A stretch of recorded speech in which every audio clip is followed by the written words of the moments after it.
Bem-vindos a mais uma aula de ciências. Eu sou a professora Jéssica. Na aula de hoje, a gente vai resgatar um conteúdo que a gente já viu em sala. E esse conteúdo é o conteúdo de identificação dos sistemas organizados de classificação dos seres vivos.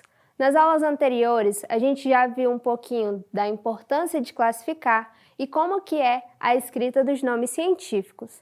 Agora a gente vai entender um pouquinho mais a fundo sobre as relações filogenéticas entre os seres vivos. Vamos lá? Aí no primeiro slide, a gente vai entender um pouquinho como é que acontece a identificação desses sistemas organizados de classificação dos seres vivos. Primeira coisa que a gente tem que entender é o significado de sistemática. A sistemática, ela é uma ciência que tem por objetivo inventariar e descrever a biodiversidade, ou seja, tentar colocar quais são as características de cada ser vivo, descrever tudo que aquela espécie possui e compreender também quais são as relações filogenéticas entre os organismos, ou seja, se espécies que a gente tem hoje têm alguma relação com espécies que já existiram e se as espécies que a gente tem hoje mesmo, apesar de estarem em ambientes diferentes, se elas têm alguma coisa em comum. E por que isso acontece dentro da sistemática? Porque dentro da sistemática será feita a comparação das características ecológicas, das características fisiológicas e todas as outras que estiverem disponíveis para os taxos em questão. Antes da gente seguir, vou relembrar com vocês o que são as características ecológicas. Quando eu falo dessas características, eu estou falando dos hábitos desse ser vivo. Por exemplo, se ele tem hábito diurno, se ele tem hábito noturno, qual que é o seu tipo de nutrição. Já quando eu falo das características fisiológicas, eu estou falando do funcionamento do seu corpo. Como é que funcionam as células desse corpo, como é que funcionam os seus tecidos, os seus órgãos e os seus sistemas. Outras características também que a sistemática pode tentar descrever e comparar dentro das relações filogenéticas são as próprias características genéticas, como assim, o próprio material genético de cada ser vivo. Então, essa classificação dos seres vivos é parte da sistemática, como eu já disse, a ciência que vai estar estudando a relação entre os seres vivos. E eles vão conseguir fazer todas essas comparações, todas essas análises dessas características que eu já expliquei para vocês, a partir de coleta, de preservação e estudo de espécimes e, por último, a análise dos dados vindos de várias áreas de pesquisa biológica.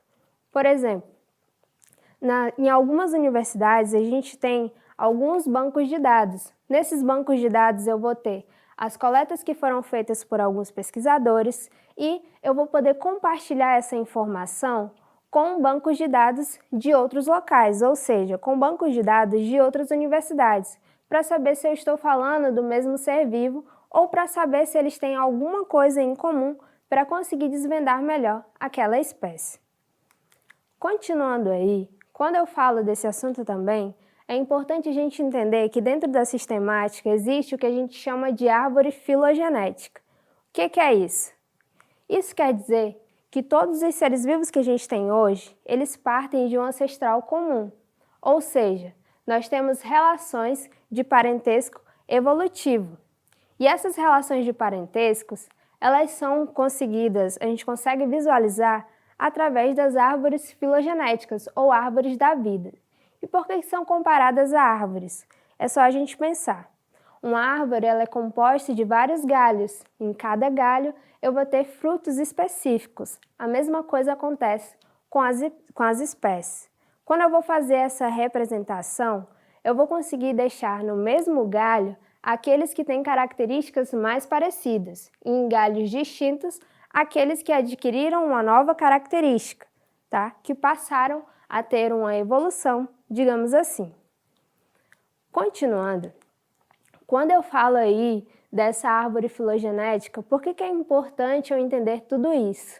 É só eu pensar, dentro do nosso planeta, dentro do nosso mundo, nós temos a variedade de organismos tão grande que é possível que a gente consiga compreender essa variedade tanto de fauna quanto de flora. E a filogenética, ela vai tentar estabelecer esses parentescos. Se eu consigo identificar os galhos certinhos, eu vou saber se ele tem uma relação que é mais antiga ou se essa relação ela é mais recente. Como eu vou saber isso? Quanto mais próximo eu estiver nesse galho, mais recente vai ser a minha ligação com esse ancestral. Quanto mais distante eu estiver, significa que, apesar de eu ter uma característica em comum com outro organismo, significa que essa característica ela já é muito antiga, que depois dela já vieram muitas atualizações, tá? É só a gente pensar, por exemplo, em um assunto que vocês ainda verão, que é quando vocês forem entender sobre as plantas, por exemplo. Vocês vão entender que com o passar do tempo foram surgindo as sementes, depois surgiram as flores, depois surgiram os frutos. E conforme foram surgindo cada uma dessas características, eu fui conseguindo colocar em um novo grupo. A mesma coisa acontece em uma árvore filogenética. Eu vou fazendo essa comparação e vou conseguindo colocar em um novo galho somente se surgir uma nova característica, tá? E quanto mais recente, mais próximo eu vou estar daquele galho. Quanto mais distante eu estiver, quanto mais distante for essa característica, significa que já é uma relação muito antiga, que não indica tanto impacto no meu modo de vida, digamos assim. Continuando aí, no nosso exercitando de hoje, a gente tem a primeira pergunta que fala: do que se trata o estudo da sistemática? Quando eu falo do estudo da sistemática, eu estou falando justamente das relações estabelecidas entre os seres vivos, as relações entre o seu comportamento, as relações estabelecidas entre o seu material genético, se ele tem algum traço em comum ou não, e também a relação quanto ao comportamento do seu corpo, se eu tenho características em comum quando eu falo das minhas células, dos meus tecidos ou até mesmo dos meus órgãos.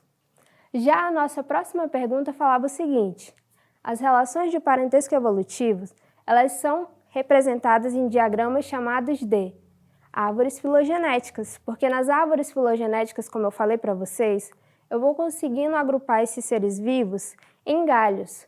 Quanto mais próximo eu estiver daquele galho, significa que eu tenho uma associação recente.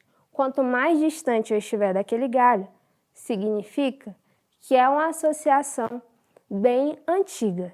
E quando eu falo dentro dessas relações, uma coisa que é bem importante a gente relembrar é sobre os 3 domínios que nós temos. Nós temos o domínio árquea, o domínio eucária e o domínio bactéria. O que quer dizer esses 3 domínios? Que antigamente a classificação dos seres vivos, elas eram feitas dentro desses domínios, que é uma classificação superior aos reinos.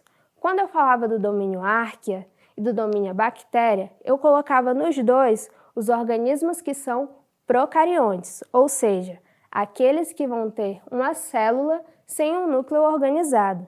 Já quando eu falo da eucária, eu estou falando de todos os seres vivos que são eucariontes. Mas apesar do domínio bactéria e árquea serem procariontes, eles ainda apresentam uma diferença entre eles. Que diferença é essa? No domínio árquea, a maioria dos indivíduos encontrados ali, eles são extremófilos, ou seja, são seres resistentes a características extremas de temperatura, de pressão, de salinidade. Já dentro do domínio bactéria, apesar de serem muito resistentes, mas elas não chegam a ser tão extremas assim, tá? Então, eu espero que vocês tenham compreendido a nossa aula de hoje e na plataforma vocês encontrarão mais algumas questões para desenvolver a respeito desse tema. Até a próxima aula!